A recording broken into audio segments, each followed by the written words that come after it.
Hello my dear students, welcome to another new chemistry class for class 9 and class 10. Students, আমরা chapter 3 পড়তেছি। গত ক্লাসে আমরা এতটুকু পর্যন্ত কমপ্লিট করেছি। আজকে আমরা এখান থেকে স্টার্ট করব। তাহলে চলো দেরি না করে আজকের ক্লাসটি স্টার্ট করি। পরমাণুর শক্তি স্তরে ইলেকট্রন বিন্যাস, orbital electronic configuration of atoms. বোরের মডেলে যে শক্তি স্তরের কথা বলা হয়েছে তাকে প্রধান শক্তি স্তর বলা হয়। তো বোরের মডেল থেকে কিন্তু আমরা পরমাণু শক্তি স্তর সম্পর্কে ধারণা পেয়েছি। এটা হচ্ছে প্রধান শক্তি স্তর। প্রতিটি প্রধান শক্তি স্তরে সর্বোচ্চ ইলেকট্রন ধারণ ক্ষমতা 2n², যেখানে n ইকুয়াল 1 2 3 4 ইত্যাদি। মানে বোরের পরমাণু মডেল থেকে আমরা 1 2 3 4 এভাবে কিন্তু 4টা 5টা 6টা এরকম শক্তি স্তর পেয়েছি। এই শক্তি স্তরগুলোতে ইলেকট্রন থাকে। ওকে, সো ইলেকট্রন গুলো কিভাবে থাকে এবং কয়টা করে থাকে এই বিষয়টা আমরা জানবো। সো প্রতিটা শক্তি স্তরে ইলেকট্রন ধারণ ক্ষমতা সর্বোচ্চ কত ইলেকট্রন থাকতে পারে এটা আমরা এই সূত্রের মাধ্যমে বের করব, 2n²। সো এখানে n এর মান কি 1 2 3 4 দ্বারা কি বোঝানো হয়েছে? প্রথম শক্তি স্তর, দ্বিতীয় শক্তি স্তর, তৃতীয় এবং চতুর্থ। তো চলো এগুলো আমরা আরো বিস্তারিত দেখি। অতএব এই সূত্রানুসারে কে শক্তি স্তরের জন্য n ইকুয়াল 1, অতএব প্রথম শক্তি স্তর।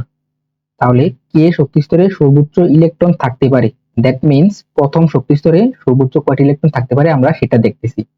তাহলে এখন এই সূত্রের মাধ্যমে তো আমরা দেখবো, তাই না? যে কোনো শক্তি স্তরে সর্বোচ্চ ইলেকট্রন ধারণ ক্ষমতা হচ্ছে 2n²। তাহলে প্রথম শক্তি স্তরে সর্বোচ্চ ইলেকট্রন ধারণ ক্ষমতা 2n² এই সূত্রের মাধ্যমে। এখানে n এর মান কত হবে? n এর মান হবে 1, আর স্কয়ার আমরা এখানে উপরে স্কয়ার দিয়েছি। তাহলে এটাকে ক্যালকুলেশন করো, এই 1 কে স্কয়ার করলে কত? 1 এ হয়। সো 2 × 1 কত? এটা 2 হবে। তাহলে প্রথম শক্তি স্তরে সর্বোচ্চ 2টি ইলেকট্রন থাকতে পারে। ওকে, তারপর দেখো এল শক্তি স্তরের জন্য n ইকুয়াল 2,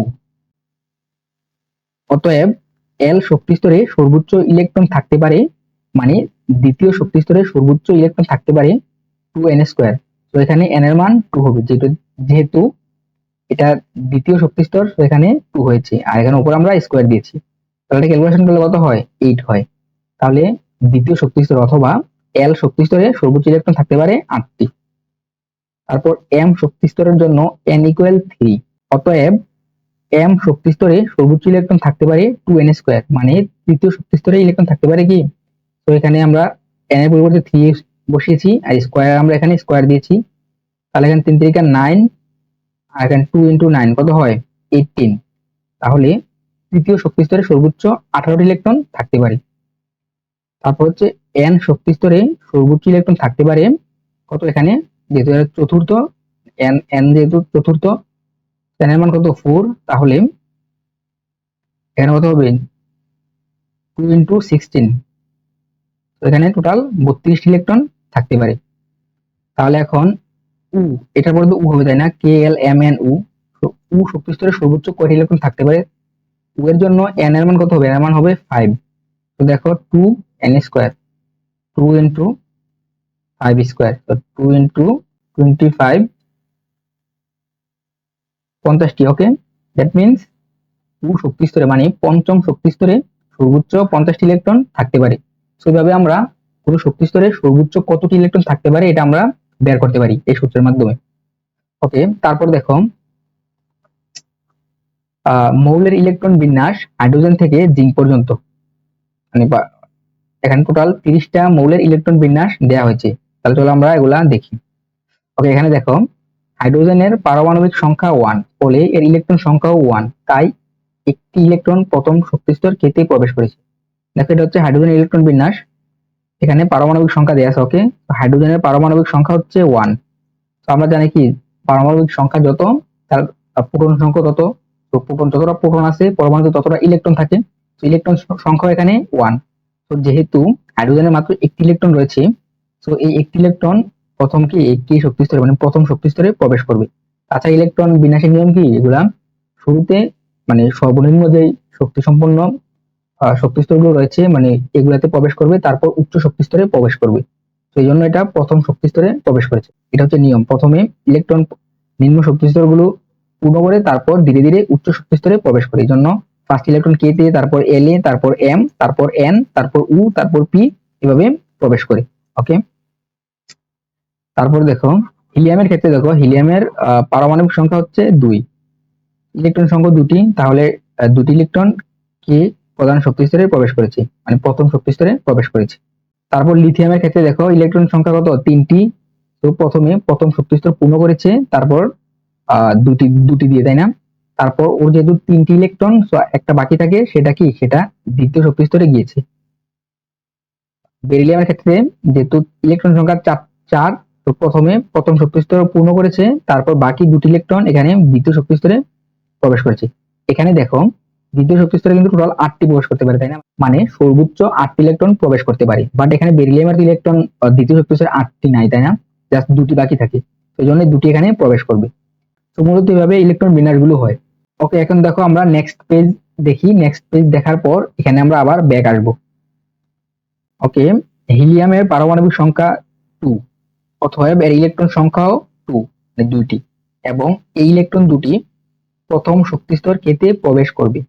লিথিয়ামের পারমাণবিক সংখ্যা 3, অতএব এর ইলেকট্রন সংখ্যা 3, এবং ইলেকট্রন 3টির প্রথম দুটি শক্তি স্তর কেতে প্রবেশ করবে। যেহেতু কে প্রধান শক্তি স্তর দুটি বেশি ইলেকট্রন থাকতে পারে না, তাই এর তৃতীয় ইলেকট্রনটি দ্বিতীয় শক্তি স্তর এলে প্রবেশ করবে। তাহলে বুঝতেই পারলে বিষয়টা কিভাবে হয়েছে। অনুরূপভাবে সোডিয়ামের পারমাণবিক সংখ্যা 11, তাই এর ইলেকট্রন সংখ্যাও 11। এই ইলেকট্রনগুলো দুটি কে শক্তি স্তরে, 8টি এল প্রধান শক্তি স্তরে, এবং বাকি একটি এম শক্তি স্তরে প্রবেশ করবে। ওকে, দেখো সোডিয়াম সোডিয়াম হচ্ছে যে এখানে 11 নাম্বার। সোডিয়ামের ইলেকট্রন সংখ্যা হচ্ছে 11টি। সো প্রথমে এটা এটা হচ্ছে কে, এটা হচ্ছে এল, এটা হচ্ছে এম, এটা হচ্ছে এন। তাহলে এখানে দুটি কে শক্তি স্তরে প্রবেশ করেছে। ওকে, প্রথম দুটি। তো প্রবেশ করার পর এই কে শক্তি স্তর সর্বোচ্চ দুটি থাকতে পারবে, বেশি থাকতে পারবে না। সো যেহেতু এটা পরিপূর্ণ হয়ে গেছে, বাকি ইলেকট্রন গুলো পরবর্তী শক্তি স্তরে প্রবেশ করবে। তারপর বাকিগুলো বাকি থাকে কয়টা, আর বাকি থাকে আর 9টার মধ্যে দ্বিতীয় শক্তি স্তরে সর্বোচ্চ 8টি থাকতে পারবে, এর বেশি কিন্তু থাকতে পারবে না। তো তারপরে দ্বিতীয় শক্তি স্তর পূর্ণ হয়ে গেল, বাকি থাকে আর একটা। এখানে এই দুটা মিলে কিন্তু 10টা শেষ।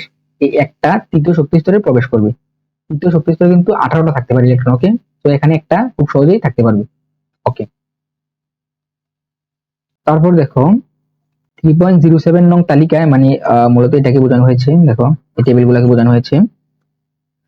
তালিকা উপস্থাপিত ইলেকট্রন বিন্যাস ভালোভাবে খেয়াল করলে দেখতে পাবে হাইড্রোজেন থেকে আর্গন পর্যন্ত ইলেকট্রন বিন্যাস উপরে যে নিয়ম বর্ণনা করা হয়েছে সেই নিয়ম অনুসারে হয়েছে, কিন্তু নিয়মটির ব্যতিক্রম লক্ষ্য করা যায় পটাশিয়াম থেকে পরবর্তী মৌলগুলাতে।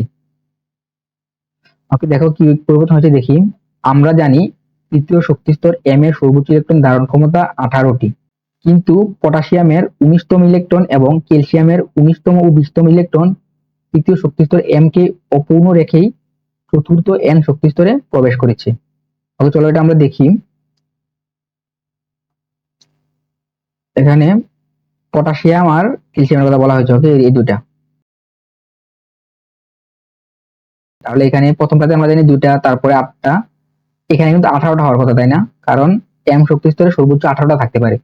তো এখানে দেখো এটা অপূর্ণ রেখেই এখানে কিন্তু তাহলে এটা প্রবেশ করতে পারতো, কারণ এখানে আরো 10টি ইলেকট্রন প্রবেশ করতে পারবে। বাট তা না হয় কি হয়েছে, এটা চতুর্থ শক্তি স্তরে চলে গেছে, তাই না?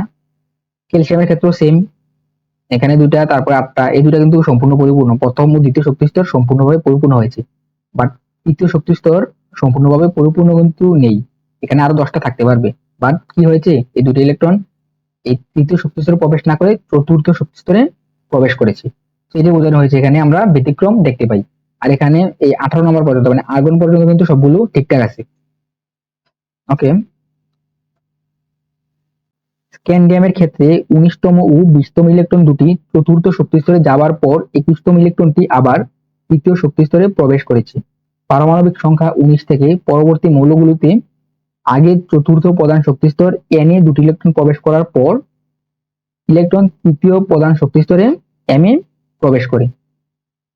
এরপরও ক্রোমিয়ামের ইলেকট্রন বিন্যাসে বিশেষ ব্যতিক্রম লক্ষ্য করা যাচ্ছে। এই বিষয়টি বোঝার জন্য আমাদের উপশক্তি স্তরের ধারণা থাকতে হবে।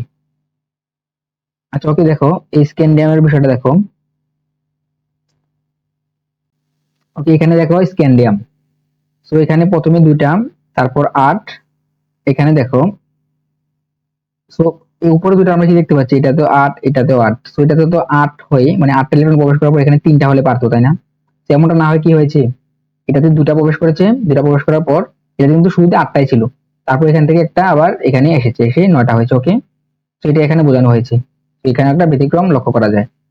পাশাপাশি আমরা ক্রোমিয়ামের ক্ষেত্রে দেখো, আমরা এগুলাতে কি দেখতে পাচ্ছি, এগুলাতে দেখতে পাচ্ছি দেখো প্রত্যেকটা কি হয়, দুটা করে এখানে প্রবেশ করার পর কিন্তু এখানে প্রবেশ করে, তাই না? দুটা করে এখানে প্রবেশ করে, দুটা করে এখানে প্রবেশ করে, তারপর এখানে প্রবেশ করেছে, মানে চতুর্থ শক্তি স্তরে দুটা করে প্রবেশ করার পর ইলেকট্রন তৃতীয় শক্তি স্তরে প্রবেশ করেছে, এটা বলা হচ্ছে।